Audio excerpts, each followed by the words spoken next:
Tonight, several developing stories. A cross-country storm that could impact holiday travel for millions.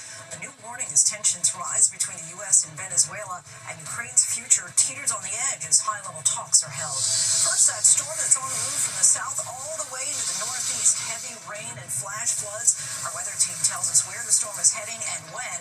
This comes as we enter what could be the busiest Thanksgiving travel period in 15 years. More than 31 million are expected to fly in the next week. Many Americans are also flocking to supermarkets, the new effort to chop prices down to size. Also tonight, the FAA warns pilots of new threats over Venezuela. Several airlines are now canceling flights as President Trump refuses to rule out a U.S. attack after accusing Venezuela of fueling the drug trade. Ukraine's future is on the line as top-level talks are held in Geneva, but there's growing concern over the 28-point peace plan. Some Republicans say it gives Russia too much. An urgent search tonight for one of the Slender Man attackers after police say she cut off her monitoring bracelet. She was convicted of repeatedly stabbing a classmate more than a decade ago. Yet another twist in the Jeffrey Epstein saga. The Department of Justice is once again asking a federal judge in Florida to unseal grand jury testimony from the initial federal investigation into the notorious sex offender. A December deadline is quickly approaching. A shocking attack. Two college football players stabbed just before a big game. One teammate now in custody. An update on the players. Profile in courage. President John F. Kennedy's granddaughter shares her heartbreaking diagnosis with uncommon grace. What she wants everyone to know as she battles an incurable disease. And a record-setting weekend. The astronomical price for a piece of history as Wicked for Good soars at the box office. From ABC News World Headquarters in New York, this is World News Tonight. Good evening, everyone. Thanks so much for joining us on this Sunday. I'm Lindsay Davis. We begin tonight with a cross-country storm that's threatening to derail Thanksgiving travel plans for millions of Americans. A sign of things to come for parts of Texas with showers drenching areas along the coast. Sir, are you okay? No. I'm calling 911, okay? Roommates rescued this Vietnam vet as his car was floating away in floodwaters in Southern California, and flashes of lightning in southern Arizona as scattered storms batter that region. Tonight, that storm is on the move, threatening parts of the south with heavy rain and flash floods. Let's get right to meteorologist Danny Beckstrom from our New York station, WABC. Hi, Danny. Time this out for us. We'll start with where those storms are firing up tonight, Lindsay. In Texas, where we're seeing the heavy rain bring an elevated flash flood risk tonight into tomorrow morning. As we move into Monday, first thing, DFW, we're watching for potential travel delays, and then that line shifts east into the lower Mississippi Valley. That could bring the potential for some flooding from Austin up through about Greenville as we move into Tuesday. After that, scattered showers are going to impact parts of the southeast. We're also looking at the potential for some large hail, damaging wind gusts, again from Austin up through about Shreveport. After that, Tuesday, scattered showers in parts of the southeast, but that area really loses the severe potential. So our attention turns to then another system that's going to bring snow to Minneapolis as we move into Tuesday. Obviously, Minneapolis, a big travel hub, so watching for potential delays there. Those systems then bring wet weather Wednesday to a lot of the northeast. We're watching from Philly up through Boston, New York City. Seeing some rain on Wednesday could slow travel down, but it's out of here by Thursday. Things quiet down. Dry for Turkey Day. All right. Thanks so much, Danny. Appreciate it. Despite the weather, the busy holiday travel rush is in full swing. This could be the busiest travel period in 15 years. AAA estimates that about 81 million Americans will take to the skies or hit the roads in order to break bread with friends and family for Thanksgiving. ABC's Alex Brachet reports from Washington's DCA airport. Tonight, as Americans prepare to hit the roads ahead of a week of holiday travel, there's turbulent weather across parts of the South, complicating plans. Heavy rain in Tucson today, drenching roads. We're excited about the shutdown ending, and so that means travel will be a little bit easier for us. The FAA says this upcoming week may be the busiest Thanksgiving travel period in 15 years. AAA estimates that 81 million people are traveling for the Thanksgiving holiday. You see the lines here at DCA are moving pretty steadily, but Airlines for America estimates that more than 31 million passengers will be flying this week. And the TSA says they're expecting to process north of 3 million passengers at the height of travel next Sunday. Fresh off a government shutdown, which prompted staffing shortages, long screening lines, and flight disruptions, the agency says its officers are ready for the crowds. They're well trained and they're laser focused on really safely and securely and efficiently getting folks through the checkpoint, and so we're prepared for this Thanksgiving season. The Trump administration began handing out $10,000 bonus checks to some TSA officers and air traffic controllers. But not everyone will get those checks, only those who had perfect attendance while working without pay during the government shutdown. Officials saying those checks started coming out last weekend. They're carryover funds, but again, we are focused on rewarding those individuals. The National Air Traffic Controllers Association says it's concerned that thousands of workers who reported for duty during the shutdown were excluded from the recognition. And Lindsay, for those headed to the airports, officials are also proposing a new $18 fee for travelers who don't have a real ID or a passport when going through security. Lindsay? Good to keep that in mind. All right, Alex, thank you. Now to the rising tensions between the U.S. and Venezuela. The FAA is warning airlines about the potential hazards in the skies over Venezuela. Several airlines are now canceling flights to Caracas, and President Trump is not ruling out putting troops on the ground. Here's ABC's senior White House correspondent, Selena Wang. Tonight, the FAA warning major airlines about a potentially hazardous situation in the skies over Venezuela, citing worsening security and heightened military activity that could threaten aircraft at all altitudes.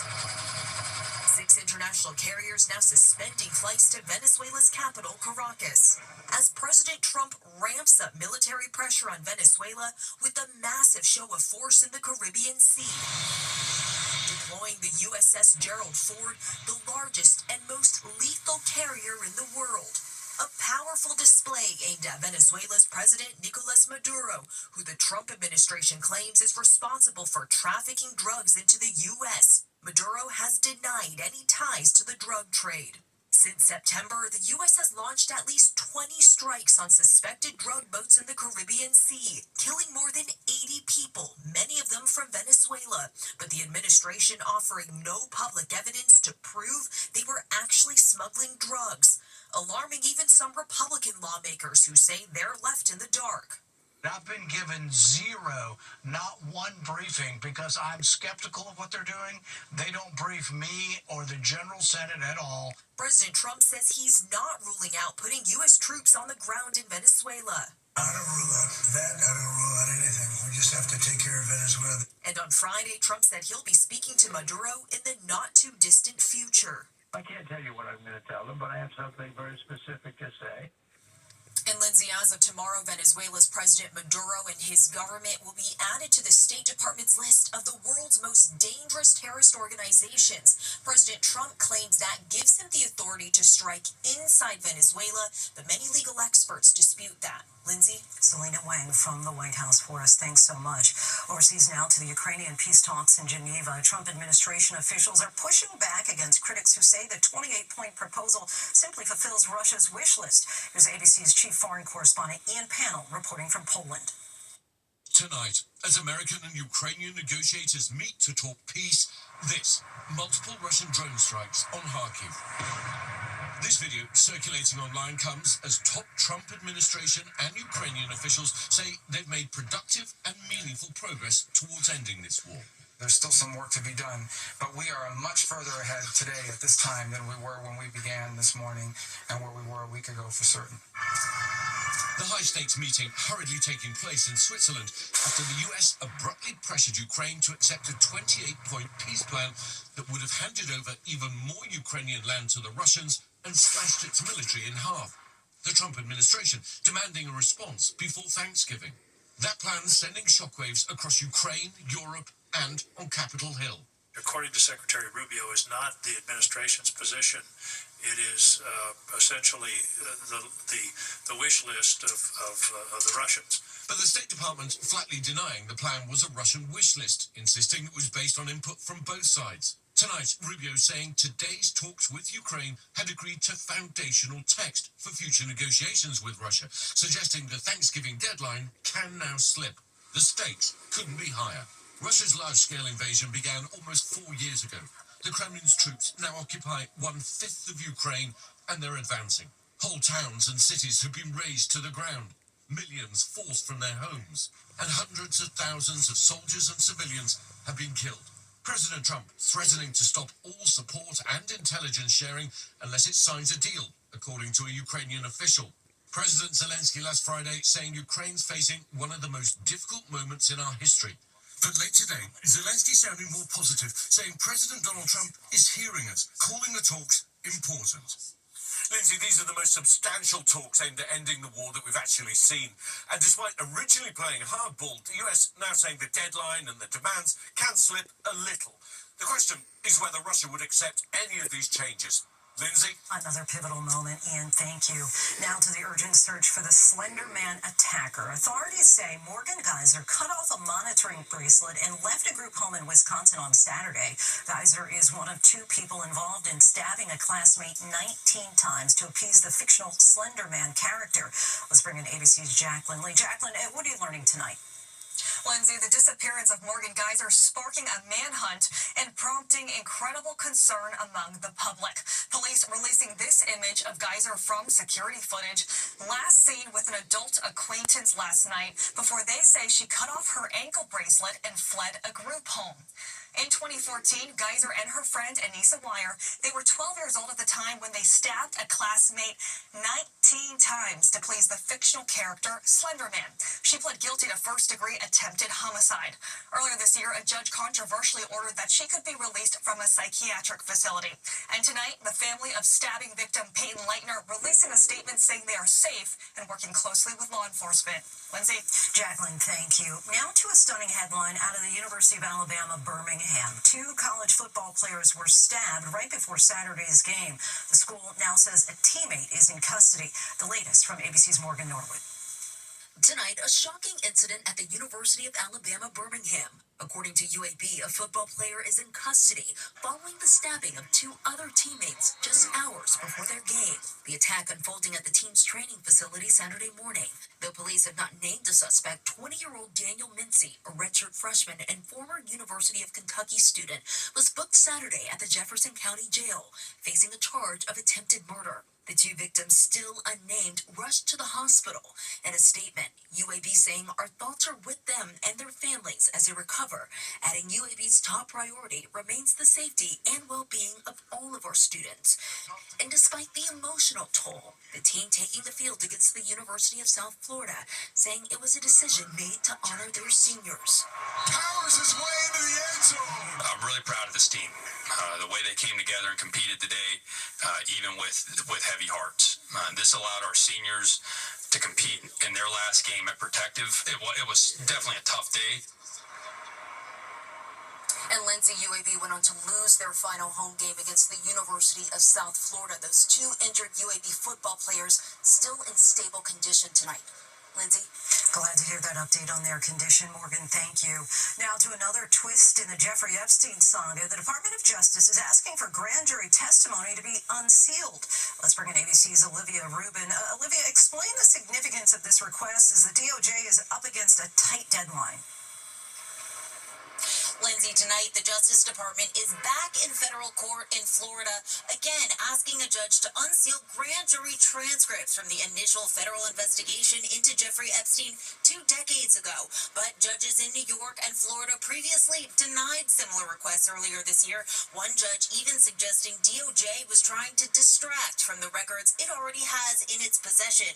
And while the new law requires DOJ to release all of its unclassified documents and records related to Epstein and his accomplices, it doesn't mention grand jury transcripts specifically, but the Department of Justice is now arguing those are required, and they are asking a judge to rule quickly here, noting their looming December deadline. Lindsay? The clock clearly ticking, Olivia. Thank you. We turn now to food prices in the U.S. President Trump is making a sharp U-turn and lifting some tariffs on imported food products. It comes as millions of Americans are preparing for one of the biggest feasts of the year, the Thanksgiving Day meal. Here's ABC's Andrew Dimber. Tonight, as Americans grapple with steep increases in food prices ahead of the Thanksgiving holiday, President Trump lifting some tariffs in an effort to lower costs, eliminating import taxes on beef, coffee, fruits, and other products.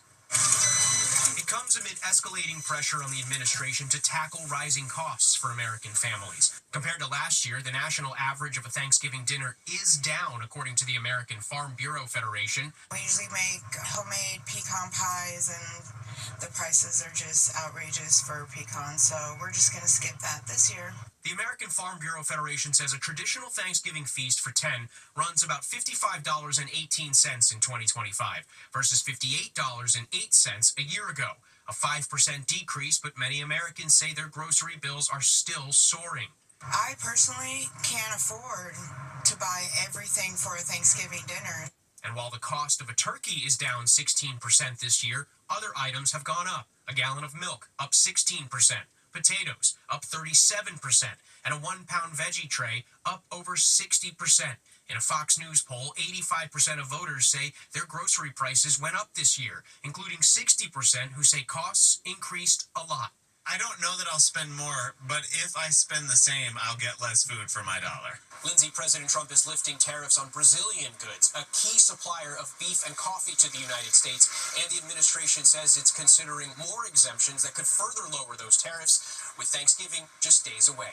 Lindsay? Andrew, thank you. Still much more ahead on World News Tonight this Sunday, including this ABC News exclusive. The grandparents of the teenager who died on a cruise ship are now speaking out. And multiple injuries reported in an explosion at a senior living facility in Ohio.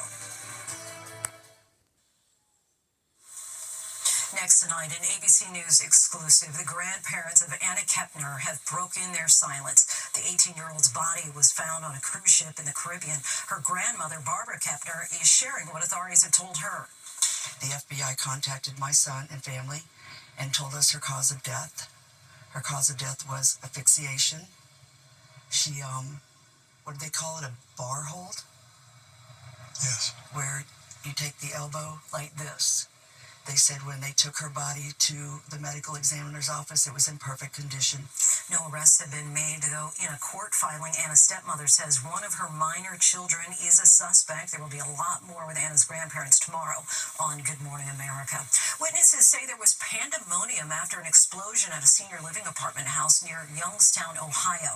The blast on Saturday blew out windows on multiple floors. Several injuries were reported, most of them minor. The cause is under investigation. When we come back, Wicked for Good casts a spell on the box office and the record-setting auction for a piece of history. To the index now, and a record auction price for a piece of memorabilia from the Titanic. On Saturday, a gold pocket watch sold for $2.3 million. Its owner was Isidore Strauss, a co-owner of Macy's. He was last seen arm in arm with his wife Ida as the cruise ship went down in 1912. And the new Wicked sequel soared to a record opening this weekend. Wicked for Good earned an estimated $150 million in North America alone. That's even more than Part 1 took in last year, and it's the biggest opening ever for a Broadway musical adaptation. When we come back, a president's granddaughter faces a devastating illness with courage and gratitude.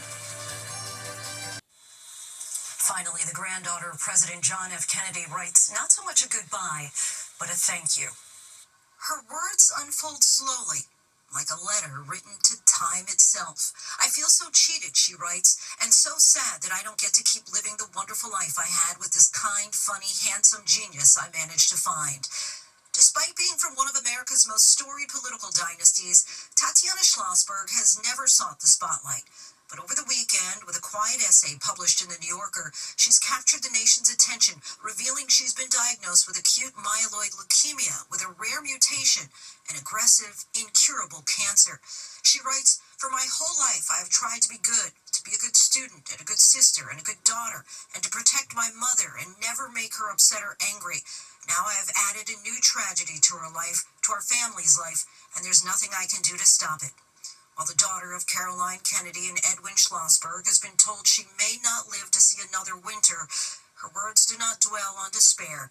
Instead, they convey something far rarer, an astonishing sense of gratitude. Of her nurses, she writes, "I have never encountered a group of people who are more competent, more full of grace and empathy, more willing to serve others than nurses. Nurses should take over." Those expecting the 35-year-old to chronicle fear may be surprised to find a catalog of the world's small mercies. To her oncologist, she writes, "He has scoured every inch of the earth for more treatments for me. He knows I don't want to die, and he's trying to stop it." The mother of two says of her husband, George, "He slept on the floor of the hospital. He didn't get mad when I was raging on steroids. He He would go home to put our kids to bed and come back to bring me dinner. Schlossberg's words portray a life measured not by length, but by light. Good night.